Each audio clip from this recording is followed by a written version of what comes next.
Ya, desain bangsa. Sudah? Kalau sudah, Miss kasih waktu 5 menit dari sekarang untuk kalian literasi teks tersebut. Ya, halaman berapa besok? 8. Silakan buka di halaman 8 bahan ajarnya. Silakan literasi dulu.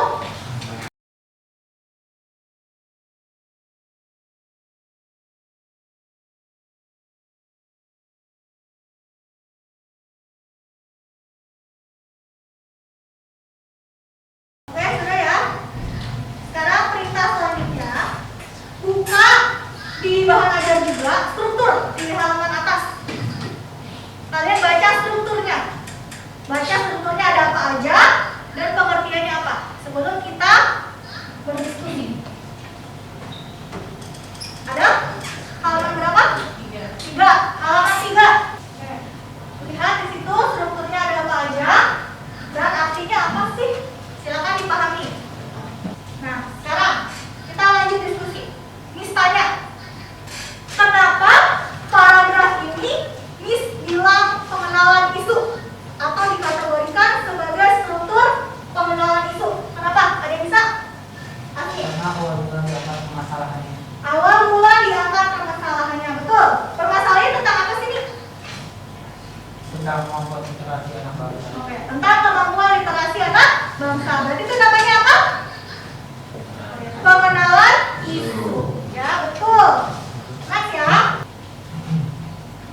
Kalau tidak, sekarang Miss mau buka di bahan ajar tentang kebahasaannya. Miss kasih waktu. Buka di bahan ajar tentang kebahasaannya.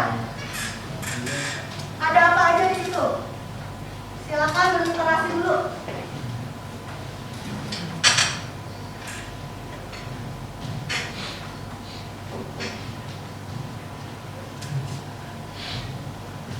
Kita coba analisis. Nah, sekarang Miss tanya, kenapa sih di sini membaca itu termasuk ke verbal material? Siapa yang bisa? Oke. Karena menunjukkan Yang kencang suaranya. karena menunjukkan satu peristiwa atau fisik dari hal itu. Karena menunjukkan Satu peristiwa. suatu peristiwa yang bisa dilihat nggak kalau membaca? Bisa. Bisa kalian lakukan secara fisik? Nah, berarti itu namanya verbal material. Kenapa memahami di kalimat ini termasuk verbal mental? Oke, Diadra. Karena merupakan mata kerja verbal mental yang kognisi. Ya, kognisi. Kognisi itu maksudnya yang apa? Yang hanya dirasakan, betul ya. Oke, sekarang, nah, sudah duduk berkelompok kan ya? Nah, sekarang kalian akan bagikan ulang tangga dan LKPD.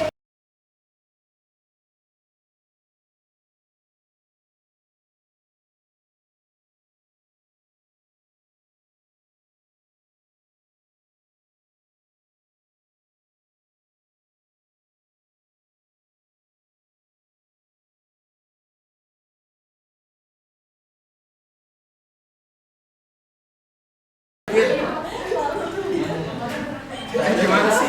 Iya benar, tidak ini nanti sambil cari kata Itu yang mana gitu? Kalau ini boleh panggil satu ternyata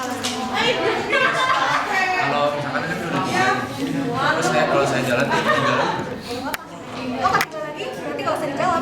sama kita aja.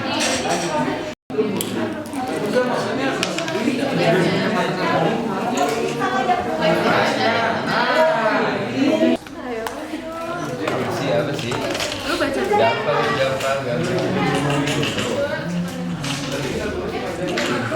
Assalamualaikum warahmatullahi wabarakatuh. Perkenalkan kami dari kelompok 1 dari Farel, dan juga Asmi akan mempresentasikan hasil LKPD yang telah kami kerjakan. Jadi untuk yang pertama adalah mengidentifikasi struktur teks editorial dibacakan oleh Asmi.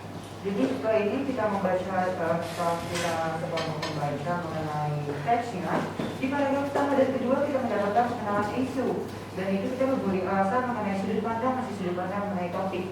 Jadi masih berisi topik dari pendapat. Sudah baik atau sangat baik atau cukup atau kurang? Baik. Baik. Kenapa? Mengapa kalian bilang baik? Karena sudah rapi dan Sudah sesuai ya? Sesuai. Oke. Terima kasih kelompok 1. Tepuk tangan dong. Ya, penjelasan menyampaikannya. Kenapa? Karena dari dilihat rata-rata kalian masih kurang pede dan terfokus ke teks. Ya, jadi sehingga mungkin kelompok lain tidak mendengar suara kalian atau kurang memahami apa yang kalian sampaikan. Kemudian komunikatif. Nah, di sini ya komunikatifnya lebih banyak menatap, tapi apa namanya kurang komunikatif karena kalian tuh gini. Jadi terlalu fokus ke teks, tidak komunikatif. Jadi kedepannya mungkin kita sama-sama belajar ya dalam presentasi harus lebih pede lagi ya untuk menyampaikan apa hasil diskusi kalian. Sebelum kita mengerjakan tes formatif, ada yang mau ditanyakan nggak? Ada? Kalau tes editorial untuk kehidupan sehari-hari itu tanggal 31. Oke, bagus Belma. Belma bertanya, apa sih kegunaan manfaat teks editorial yang kita pelajari? Teks editorial itu berisi apa sih yang ditanyakan? Opini. Opini tentang apa? Suatu isu yang sedang hangat, gitu kan? Nah, berarti di situ kalian akan belajar yang namanya berpikir kritis. Ya enggak? Sekarang kalian mau kuliah nggak? Ya. Itu sangat diperlukan untuk kalian berpikir kritis. Jadi dibiasakan mengungkapkan pendapat tentang suatu hal. Itu fungsi tes editorial. Walaupun tes editorial biasanya bisa diterbitkan hanya ditulis oleh redaktur, tapi nggak apa-apa kita belajar karena kalian juga bisa membuat misalnya membuat esai, gitu kan, atau artikel yang nanti bisa berguna untuk kalian kuliah dalam menyampaikan pendapat. Itu manfaatnya. Dan dengan kalian bisa menulis tes editorial, kalian bisa mempengaruhi pembaca. Jadi misalnya kalian tahu apa sih si pembaca ini harus apa yang mau kalian pengaruhi gitu ya. Misalnya tentang apa? Misalnya tentang hukum apa tuh, pembunuhan siapa tuh? Sambo. Nah misalnya kalian juga mempengaruhi pembaca, kok hukum di negara ini kok kayak nggak adil gitu kan? Di dalam rakyat kecil dihukum dengan lama, tapi rakyat misalnya yang punya jabatan dia kayak dibulur-bulur gitu kan kasusnya. Ya. Oke, sekarang buka GCR-nya. Kerjakan di situ tes formatif. Ada 10 soal. Silakan kerjakan, tidak boleh kerjasama karena ini penilaian hasil proses belajar kalian yang akan dimasukkan ke dalam nilai. Ada di situ? Tes formatif, silakan kasih waktu sampai 9.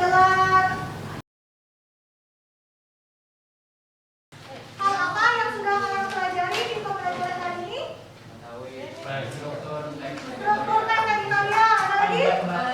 Pembahasan tes editorial. Ya? Good. Apakah petunjuk pembelajaran jelas untuk diikuti? Bagian mana dari pembelajaran ini yang paling kalian sukai? Jadi nanti bisa ditemukan solusinya untuk pembelajaran berikutnya. Ya? Oke? Untuk pertemuan selanjutnya, yaitu kita akan menulis teks editorial. Jadi kita praktik menulis teks editorial. Setelah kalian mengetahui struktur dan pembahasannya, maka waktunya kalian menulis kita praktik teks editorial ya. Oke? Miss tutup pembelajaran hari ini dengan hamdalah. Alhamdulillah. Oke, ketua kelasnya siapa? Ya. Raivan. Ketua Raivan pimpin doa setelah selesai pembelajaran.